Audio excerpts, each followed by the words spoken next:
Hello friends, welcome to career path classes. आप सबका बहुत बहुत स्वागत है। तो फ्रेंड, आज की इस वीडियो में हम लोग नागपुरी व्याकरण में वन केवरा भाग 1 में गणेश वंदना जो कविता है उसको अच्छे से पूरे डिटेल में समझेंगे और उससे जितने सारे ऑब्जेक्टिव क्वेश्चन बनते हैं उन सारे को भी इस वीडियो में कवर करेंगे। तो फ्रेंड, वीडियो बहुत ही खास रहने वाला है एग्जाम के पॉइंट ऑफ व्यू से। तो फ्रेंड, वीडियो पूरा देखिएगा। अगर वीडियो अच्छी लगे तो प्लीज़ वीडियो को लाइक कर दीजिएगा। अगर चैनल पर नए हैं तो चैनल को सब्सक्राइब कर लीजिएगा और वीडियो को अपने दोस्तों के साथ और कम से कम एक स्टडी ग्रुप में शेयर जरूर कीजिएगा। तो चलिए स्टार्ट करते हैं आज की क्लास। तो कविता का क्या नाम है? कविता का नाम है गणेश वंदना, ठीक है।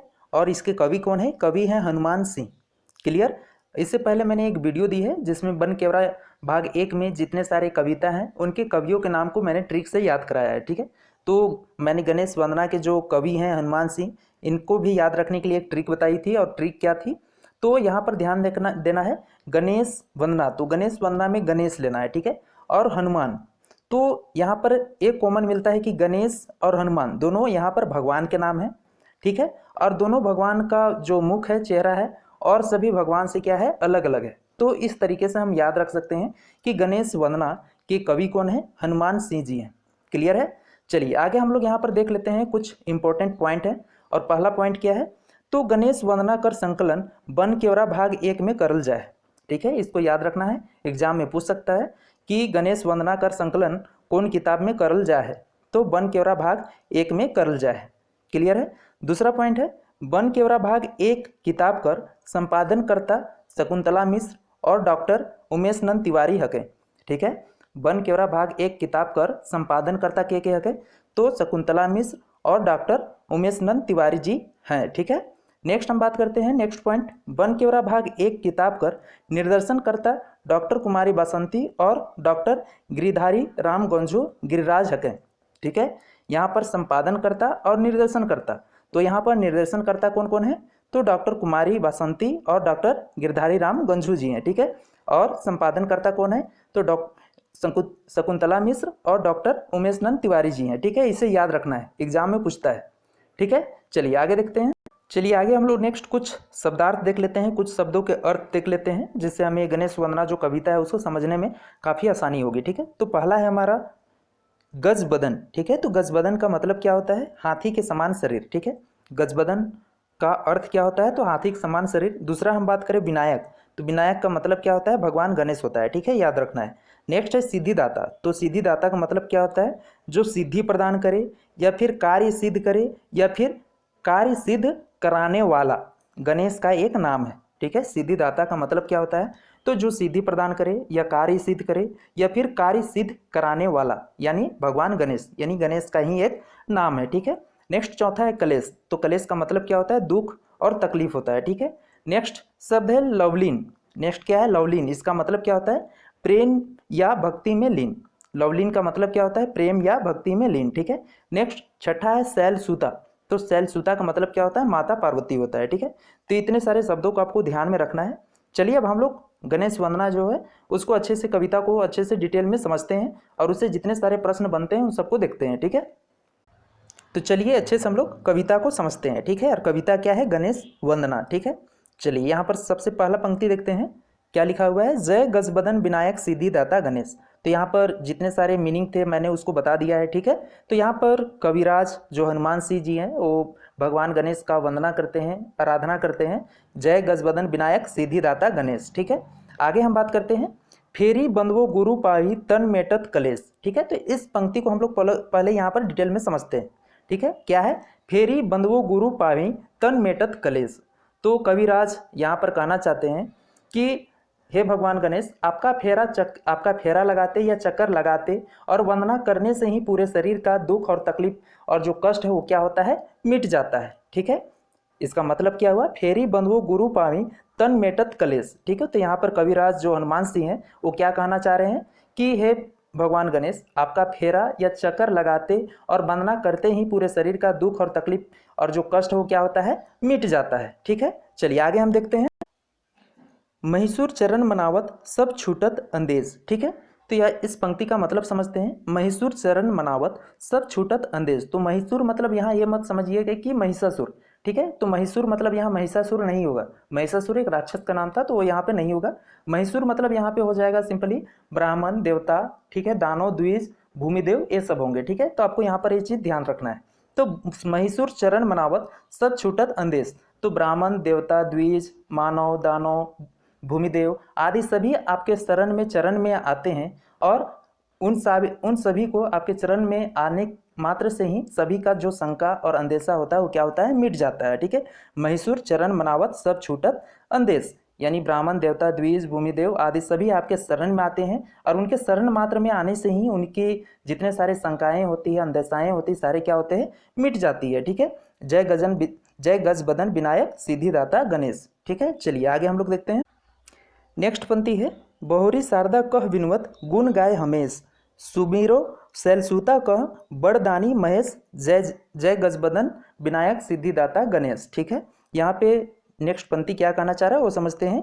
बहुरी शारदा कह विनवत गुण गाय हमेश, ठीक है। तो यहाँ पर बहुरी, बहुरी मतलब क्या होगा, पुनः या फिर होगा या फिर इसके उपरांत होगा, ठीक है। बहुरी मतलब क्या होगा, पुनः, फिर या फिर इसके उपरांत होगा, ठीक है। इसका मतलब ये यहाँ पर ये होगा। और शारदा मतलब क्या होगा, तो माता सरस्वती होगा, ठीक है।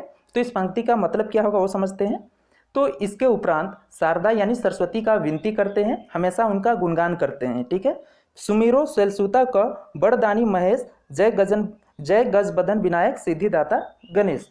तो यहाँ पर इसके उपरांत शारदा सरस्वती का विनती करते हैं और हमेशा उनका क्या करते हैं, गुणगान करते हैं। और शैलसूता यानी माता पार्वती जी को भी हम लोग सुमिरन करते हैं, स्मरण करते हैं और आराधना करते हैं। और साथ ही साथ सबसे बड़े दानी महेश यानी शिव जी का भी यहाँ पर गुणगान करते हैं, सुमिरन करते हैं, ठीक है। यहाँ पर इसका मतलब ये होगा। क्लियर है। चलिए अब नेक्स्ट पंक्ति देखते हैं। नेक्स्ट पंक्ति है, मातु पिता पद लवलिन जपि श्री अवधेश, सकल दया करु मोह पर बाढ़े चरित्र रमेश, जय गज बदन विनायक सिद्धिदाता गणेश। तो यहाँ पर इसका मतलब क्या होगा इस पंक्ति का वो समझते हैं।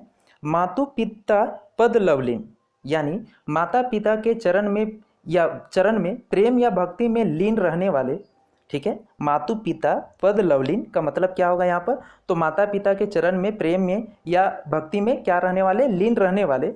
जपि श्री अवधेश यानी श्री अवधेश यानी राजा राम, ठीक है, राम भगवान जपते हैं या प्रार्थना करते हैं कि हे भगवान सकल दया करु मोह पर बाढ़े चरित रमेश, जय गजबदन विनायक सिद्धिदाता गणेश।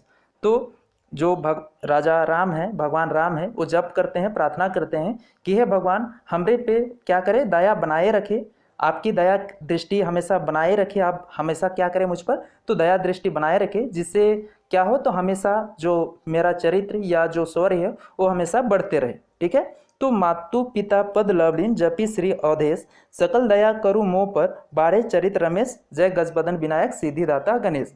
यानी माता पिता के चरण में प्रेम में भक्ति में लीन रहने वाले श्री अवधेश यानी भगवान राम जप करते हैं, प्रार्थना करते हैं कि हे भगवान हमरे पर दया बनाए रखे, दया दृष्टि बनाए रखे, जिससे हमेशा मेरा चरित्र या जो शौर्य है हमेशा बढ़ते रहे, ठीक है। चलिए नेक्स्ट लाइन देखते हैं। नेक्स्ट पंक्ति है, राग निगम बसु शशि संवत तिथि अधिको राकेश, हनुमान दिन बुध बंदन करत मारंग होरी बंदन करत, जय गजबदन विनायक सिद्धिदाता गणेश। तो यहाँ पर कुछ शब्द हैं, उनके अर्थों को समझ लेना बहुत ही जरूरी है। जैसे राग, राग का मतलब यहाँ पे क्या होगा, तो प्रेम होगा, ठीक है। निगम मतलब रोजगार हो जाएगा, बसु मतलब धन समृद्धि हो जाएगा, शशि मतलब चंद्रमा हो जाता है, और राकेश मतलब भी यहाँ पर क्या होगा, तो चंद्रमा होगा, ठीक है। तीन शब्दों को ध्यान रखना है, याद रखना है। अब यहाँ पर इस लाइन का मतलब क्या होगा, राग निगम बसु शशि संवत तिथि अधिको राकेश, ठीक है। तो प्रेम, रोजगार, धन, समृद्धि, ठीक है। तो यहाँ पर ये कहना चाह रहे हैं कि जैसे जैसे चंद्रमा दिन प्रतिदिन बढ़ता है वैसे वैसे ही हमारा क्या हो, तो प्रेम, रोजगार, धन, समृद्धि क्या हो, बढ़े, ठीक है। यहाँ पर ये कहना चाह रहा है। नेक्स्ट है, हनुमान दिन बुध बंदन करत मारंग होरी बंदन करत, ठीक है। तो कवि हनुमान सिंह गणेश जी का वंदना करते हैं, तो किस दिन, बुध दिन गणेश जी का वंदना करते हैं, और किस राग में, तो गीत राग में वो वंदना करते हैं, ठीक है। और हम सभी भी उनका क्या करते हैं, वंदना करते हैं, जय गजबंदन विनायक सिद्धिदाता गणेश, ठीक है। तो चलिए यहाँ पर हम लोगों ने जितने सारे कविता का अर्थ था उन सभी को अच्छे से समझ लिया। अब चलिए बारी है इनसे रिलेटेड जितने सारे महत्वपूर्ण प्रश्न बनते हैं उन सबको कवर करते हैं, ठीक है। तो चलिए देखते हैं पहला क्वेश्चन क्या है। चलिए फर्स्ट क्वेश्चन है, हिंदू मान्यता के अनुसार सबसे पहले कौन भगवान कर पूजा करल जाएला। ठीक है, यहाँ पे आपको बताना है कि हिंदू मान्यता के अनुसार सबसे पहले किस भगवान का आराधना किया जाता है, पूजा किया जाता है। तो किनका किया जाता है, भगवान गणेश जी का किया जाता है। ठीक है, नेक्स्ट क्वेश्चन है, गणेश वंदना किस रूप में लिखल गेलक है। ठीक है, यहाँ पे बताना है कि बन केवरा भाग 1 में जो गणेश वंदना लिखा गया है तो किस रूप में लिखा गया है। ठीक है, तो गीत रूप में लिखा गया है, याद रखना है। ठीक है, जो गणेश वंदना है तो इसे किस रूप में लिखा गया है, तो गीत रूप में लिखा गया है। ठीक है, चलिए नेक्स्ट क्वेश्चन देखते हैं। क्वेश्चन नंबर 3 है, गणेश वंदना के कवि के हकें। ठीक है, गणेश वंदना के कवि कौन है, तो मैंने याद करा दिया है, हनुमान सिंह जी हैं, कोई प्रॉब्लम नहीं होगा। चलिए नेक्स्ट क्वेश्चन देखते हैं, बन केवरा भाग 1 कौन तरह का संकलन है के। ठीक है, यहाँ पे क्वेश्चन पूछ रहा है कि बन केवरा भाग 1 है वह किस तरह का संकलन है, तो पद और गद्य संकलन है। यानी बन केवरा भाग 1 जो पुस्तक है तो उसमें किस तरह का संकलन किया गया है, तो पहले पद किया गया है फिर गद्य किया गया है। ठीक है, तो इस बात को याद रखना है, पहले हम क्या लिखेंगे, पद लिखेंगे फिर गद्य लिखेंगे। ठीक है, चलिए नेक्स्ट क्वेश्चन देखते हैं। चलिए नेक्स्ट क्वेश्चन, क्वेश्चन नंबर 5 है, बन केवरा भाग 1 में गणेश जी कर और का नाम देवल गेलक है। ठीक है, बन केवरा भाग 1 में गणेश जी का और क्या क्या नाम दिया गया है वो पूछ रहा है। ठीक है, तो गजबदन, विनायक और सिद्धिदाता। ठीक है, अच्छे से तो उम्मीद है कि याद हो चुका होगा गणेश जी का और क्या क्या नाम है, तो गजबदन भी है, विनायक भी है और सिद्धिदाता भी। ठीक है, तीनों नाम दिया गया है। नेक्स्ट क्वेश्चन है, गणेश वंदना में कैगो पद भाग हैं। ठीक है, यहाँ पर ध्यान देना है कि गणेश वंदना में कितने पद भाग हैं, कितने हैं, तो 4 हैं। अब कौन कौन वो देख लेते हैं। ठीक है, फिर से जाते हैं ऊपर जाते हैं, यहाँ पर अच्छे से देखिएगा कितने पद भाग हैं। तो यहाँ पर देखिएगा ये पहला हो गया। ठीक है, फेरी बंधवो गुरु पाही तन मेटत कलेश से लेकर यहाँ पर जय गजबदन विनायक सिद्धिदाता गणेश 1 हुआ। उसी प्रकार ये 2 हुआ। फिर देखते हैं नेक्स्ट, ये हो जाएगा हमारा 3। ठीक है, और ये हो जाएगा 4। क्लियर है। चलिए क्वेश्चन में आते हैं। क्वेश्चन हमारा था कि गणेश वंदना में कैगो पद भाग हैं, तो कैगो है, तो 4 गो। ठीक है, चलिए नेक्स्ट क्वेश्चन देखते हैं, केकर वंदना कर ले दुख अशांति मिट जाएला। तो किसके वंदना करने पे दुख अशांति मिट जाता है, यानी समाप्त हो जाता है, तो भगवान गणेश कर। ठीक है, चलिए नेक्स्ट क्वेश्चन देखते हैं। क्वेश्चन नंबर 8 है, गणेश वंदना कविता में शैलसुता के कहल जाए। ठीक है, गणेश वंदना जो कविता है इसमें शैलसुता किनको कहा गया है, तो माता पार्वती जी को कहा गया है। क्लियर है। तो फ्रेंड उम्मीद करता हूँ कि आपको अच्छे से क्लियर हो चुका होगा ये चैप्टर जो गणेश वंदना कविता है। तो फ्रेंड अगर वीडियो अच्छी लगी हो तो प्लीज़ वीडियो को लाइक कर दीजिएगा, अगर चैनल पर नए हैं तो चैनल को सब्सक्राइब कर लीजिएगा और वीडियो को अपने दोस्तों के साथ और कम से कम एक स्टडी ग्रुप में शेयर जरूर कीजिएगा। तो मिलते हैं नेक्स्ट वीडियो में, तब तक के लिए जय हिंद, जय भारत, थैंक यू।